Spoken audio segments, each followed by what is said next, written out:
He's got a side to him that's scary. There's a time when he cannot control his temper, and that's frightening. What happened here? Evander Holyfield, look out, he's pushed right here, above us, a dirty white. So I had to hit all the maids. And I guess hitting means having sex with the maids. I know what you mean. At one point in his career, Mike Tyson was a gift from God for boxing fans, a young and hungry knockout artist with enough power to reduce behemoths of his time to dust to become the youngest champ in history. But his meteoric rise quickly spiraled into a cataclysmic fall, all because he let his darker impulses take over. Born and raised in the gritty streets of Brooklyn, New York, Mike Tyson's early life was riddled with finding a way out of a high-crime neighborhood. I don't know why, because I was always getting beat up and bullied and people were taking stuff from me. Yes. And a broken family. At 12 years old, Tyson found himself in a juvenile detention center as a consequence of mistaken identity. The money, so I went straight to Spofford Juvenile Center. What originally was thought to be a harsh reality of prison turned out to be a blessing in disguise when Tyson met Bobby Stewart. I got arrested one day. It was a gentleman that lived in the Bedford-Stuyvesant section of Brooklyn that I knew him. Who told Tyson to meet legendary boxing trainer Seuss D'Amato once he made it out of the reform school. Under D'Amato's mentorship, Tyson's life took a 180-degree turn as he sharpened his tools with laser-like focus and developed into one of the most feared and celebrated heavyweight champions the sport had ever seen. Tyson's professional career kicked off in 1985. I was a pallbearer there. I was very proud to be a pallbearer for him. And I was just 19 years old. I didn't know what. And within less than a year, he had racked up an impressive 11-0 record under the watchful eye of his aging mentor. Tragically, D'Amato wouldn't live to see Tyson's 12th win. Despite losing the man who shaped him into the force he became, Tyson refused to falter. In terms of an accidental foul. Intelligence in this fight. Intelligence is where it's going on. Far from it. He stormed through stiff competition time and again until he fought Trevor Berbick for the WBC heavyweight title in November 1986. Iron Mike entered the ring as the underdog, with doubts surrounding his inexperience at the top level. But he had already built a reputation for defying expectations. From the moment the bell rang, Tyson became the hunter, unleashing a savage barrage of punches that sent Berbick reeling.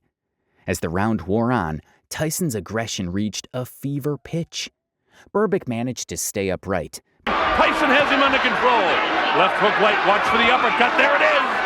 Didn't land, but he has the idea. But Tyson was like a relentless storm, raining down punishing blows with surgical precision. The second round began with Tyson resuming his ferocious onslaught. Then came a piston of a left hand that floored Berbick. Berbick tried to stand twice, but his legs couldn't hold him up. From this, his legs may be shut, they are! As Trevor Berbick falls back in the rope, I don't know if he's going to be able to continue. He's got the heart. With no chance of Berbick recovering, referee Mills Lane stopped the fight, declaring Tyson the winner by knockout and making him the youngest heavyweight champion in history. Tyson was ecstatic, not just for winning the title, but for also making his late coach proud. I'm sure he's up there and he's looking and he's talking to all the great fighters and saying his boy did it. After claiming the title, Tyson went on a relentless streak, adding more belts to his collection and toppling legends along the way.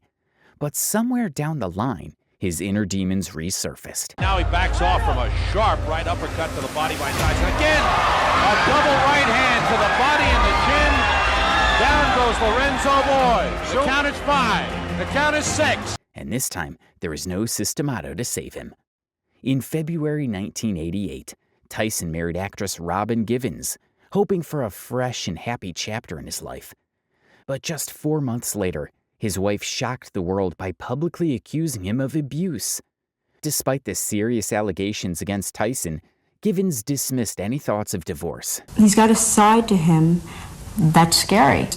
There's a time when he cannot control his temper, and that's frightening. Since they promised to be together forever. With Tyson's marriage hanging in the balance, he found himself in another major controversy when he lost his cool on the streets against former opponent Mitch Blood Green, who Iron Mike had dominated in 1986. The cocky guy got a reality check. See how Harlem is, like all those people walking? He's talking to you like a fucking piece of rat shit in front of thousands of people. Loud. Or so most boxing fans thought. But even after Tyson handed him a comprehensive beating, Green refused to stay humble. Instead, he kept running his mouth, throwing out a storm of trash talk. Name heavyweight that never been knocked out. Name heavyweight that ain't been knocked out. You fought Tyson once. What would you do different this time? All in the hope of scoring a rematch. When Tyson ignored Mitch's relentless trash talk, the ex-gang leader decided to take things up a notch on the streets of Harlem, as Tyson would come face-to-face with Green while he was out shopping at the famous Dapper Dan boutique. In front of him. That is all left hook that really got him. That is disaster for all of the opponents of Mike Tyson. Soon fists flew like wild missiles. But once again, Green found himself on the wrong side of Tyson's fury, eating punches in the middle of the Harlem hustle. Tyson would unleash a crushing punch that left Green's face a swollen and mangled mess, and then jump into his car and roar off into the night. Just a second ago, Green would take him in a desperate pursuit through the streets of Harlem. It was a wild and futile chase, but before Green could exact revenge, Tyson had vanished like a ghost into the darkness. With his face pulsing in pain and his ego shattered, Green abandoned the chase and turned to a nearby hospital, where he was treated for his wounds. Dapper Dan's manager, however, painted a different picture. By the time the police showed up, the damage was already done, and Mitch Green, nursing both bruised pride and a swollen eye, decided to settle the score in the courtroom. He slapped Tyson with a whopping $25 million lawsuit. But years later, the judge's gavel swung in Tyson's favor. While Tyson was winning in and out of the cage professionally, his personal life was still in shambles. In the last 3 years, I had the chance to reflect on my life and develop my mind, and I will continue my journey to making myself a better person. Months after taking Green to the cleaners, both Tyson and his ex-wife Givens filed for divorce, and by February 14th, 1989, their marriage was officially dissolved. Givens chose not to seek any settlement through her attorney. Tyson's failed marriage took a serious toll on his mental health, and Frank Bruno, who was set to face Tyson just 10 days after the divorce, tried to exploit that vulnerability to his advantage. Sure, Tyson's not going to let that alone. A deep gash. Bruno paid a hefty price for hitting Tyson where it hurt most, as he was dominated and ultimately put out of his misery. While Tyson's life outside the ring spiraled into chaos, his reign of terror inside continued unchecked. But all that dominance came crashing down in Japan, where a darkness he'd been wrestling with caught up to him.